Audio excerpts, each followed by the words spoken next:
xam lu bëri tey jii nii si Pastef tey dañuy dugg au fond du débat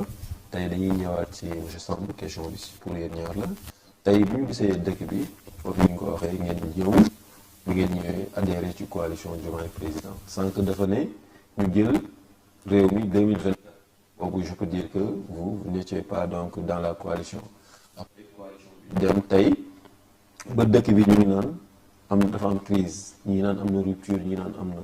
mais tey boo leen doon def bilan bu ndaw même si que dañu war a bàyyi ba 5 ans yi jeex ñu leen dañuy def bilan mais de par ces 2 ans que vous avez fait au pouvoir et la coalition donc dans son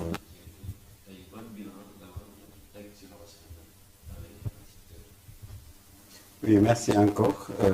donc question boobu dinaa sax tontu dans la mesure où comme je viens de le dire c'est pas nekkuma si biir coalition mooy président depuis le début mais je suis sénégalais et j'ai vécu tout ce qui se passe avec eux ensemble jusqu'à aujourd'hui ce qui veut dire que li nga wax noonu sur un bilan à mi-parcours soo ko mënee tudde noonu sur les 2 ans mën naa wax ne c'est plus ou moins négatif parce que comme ni mu ko waxee mo suma toma ñoom bi ñuy ñëw ils ont proposé un projet boo xamante ne d'abord dafa am solution lañu wax ba léegi nii gisuñu solution bi wax nañu projet ba léegi ñu ngi leen di laaj année projet bi donc yooyu yëpp gisuñu ko dans la mesure où dañu digoon ne en 3 mois dinañu soppi li fi nekkoon loolu muy junj léegi dañuy waxoon vraiment que une fois que ñu pare dañu am un Sénégal boo xamante ne c'est le Sénégal des rêves boo xamante ne même dañuy faf di fi ñëw donc ñi doon jégaane yi surtout xale yi nga xamante ne dañu doon génn masse di dem di ko def si géej gi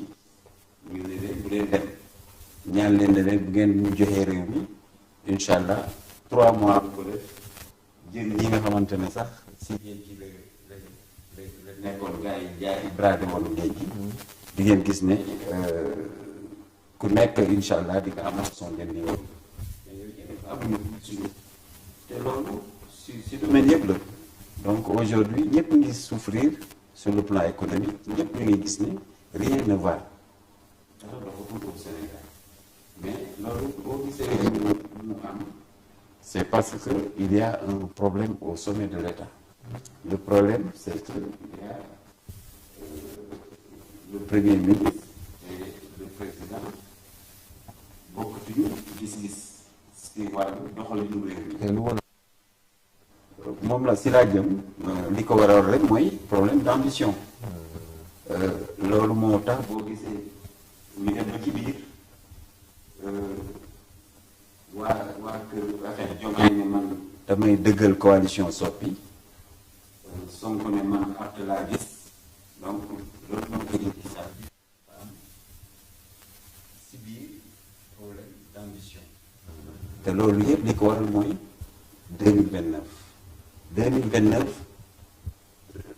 Sonko nee na moom mooy candidat bi moo ko war doon parce que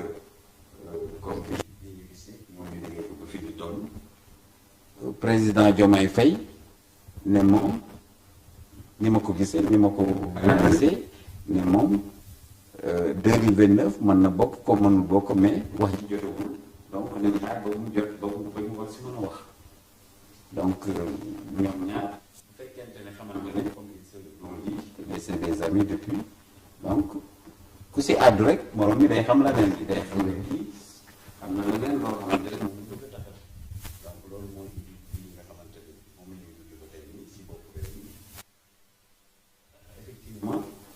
dara la ko parce que su fekkente ni man le président de la République li ma bëgg a doxale premier ministre war ko traduire tey sama premier ministre bi tey moom chaise bi ma toog fa la bëgg kut ko kut moo wàcc fa mu toog kut ko kut moo tax li tax moo ko mooy si premier mandat lañ ne. des na deuxième mandat. mais si doxalinam si bëgg-bëggam moom Sonko deuxième mandat sax man président waruma ko wax alors kooku mënuloo def politique boo mënuloo définir mënuloo tracer une politique de la nation mais ni laa bëgg réguler moom muy seen premier ministre ñëw doxal ko normal parce que su ko doxalee normal effectivement nous aurons à la fin un bon résultat et que bu boobaa moom su taxawee ne dama bëgg réew mi dañ nakaan liggéey nga doxaloon. Donc en quelque sorte c'est lui le problème. Le problème lui kii Sonko.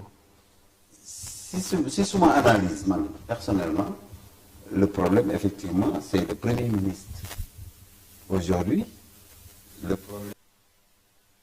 sur le plan économique ou bien sur le plan de l'évolution des choses c'est le premier ministre alors donc loolu moo indi li nga xamante ne parce que rappelez-vous la première année on parle de 2 ans mais la première année mais ça allait bien parce que booba suscité ñu débat bi donc les choses allaient bien mais li nga xamante ne si vous vous rappelez dem nañu ba nga xamante ne rabat d'arrêt bi génn na ñu rejeté ko boobu la ko problème yi commencé parce que boobu si nga gis Ousmane Sonko def point de presse wax la mu wax ñëpp dégg nañ li mu wax et depuis boobu Sénégal yëpp témoigné nañu foofu la problème bi commencé et que ce problème là man en tant que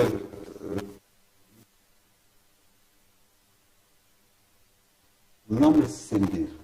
et je disais que ni ñoom ñoo créé seen Pastef ànd ba toll fi ñu toll donc c'est un problème boo xamante ne ça les concerne malheureusement dafa am impact nag si doxalinu réew mi ce qui n'était pas normal et que loolu nga xamante ne ñoom sur le plan dem nañ ba mënatuñ ko gérer parce que buñ ko doon gérer du am warul am impact si réew mi parce que soo leen déggee wala boog soo déggee le premier ministre bokkatuñu gis-gis suma xarit la loolu mën nañ ko doxal mais sur le plan politique mënatuñu ànd loolu premier ministre daf ko wax ba mu leer et que ay loolu war na mën a ne mais loolu effectivement en toute responsabilité mënoon nañ ko ci ñuy doxal politique normal ñuy doxal ñoom seen mais malheureusement c'est pas le cas relation boobu dafa commencer di impacter sur le donc voilà ce qui me pousse à dire que ni le problème c'est le premier ministre et que tout le problème économique que l'on vit aujourd'hui expliqué naa léegi ne ki nga xamante ne fi mu toog nga bëgg a toog remplacer ko kurkuku mënul def loo xamante ne dana laan defar ko mu baax nga defar ko mu baax donc voilà sama gis-gis si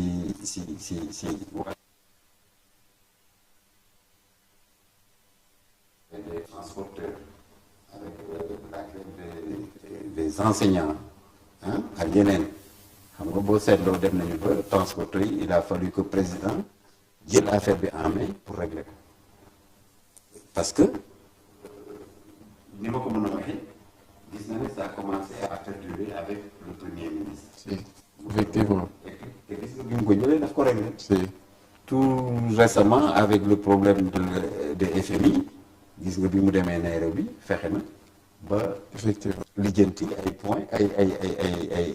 ni ma ko mën a waxee lijjanti problème mu FMI ak Sénégal si yeneen problème aussi boo xoolee daal ba si avant-hier je veux dire hier ak la consultation avec les premiers ministres c'est parce que day wane ne moom maintenant il a compris que nous prendre les choses en main personnellement voilà donc si wàll boobu loolu laa si mën a pas trop tirer en longueur par rapport à ce sujet donc dama koy tënk foofu di la bàyyiwaat ak kàddu gi. Voilà donc rappel yi leer na dinañ ci ñëwaat au cours donc là dañ ci xam naa dañ koy jël information bi démarré ko donc comme quoi que bon il a été limogé à l'instant même donc ci la privé. voilà donc loolu dinañ ci ñëwaat. donc bu ñu ñëwee ci Jamel je sens que dafa soulever benn question. donc la question qu'il a soulevée mooy c'est le premier ministre qui est le problème. te tey bu ñu nee Sénégal ne Pastef donc la première personne tey à indexer ou bien tey buy sortir du lot c'est lui, c'est le président Ousmane Sonko. tey ñu jël réew mi 2024 ba ñu ci 2026 tey on vit je veux dire dans une situation donc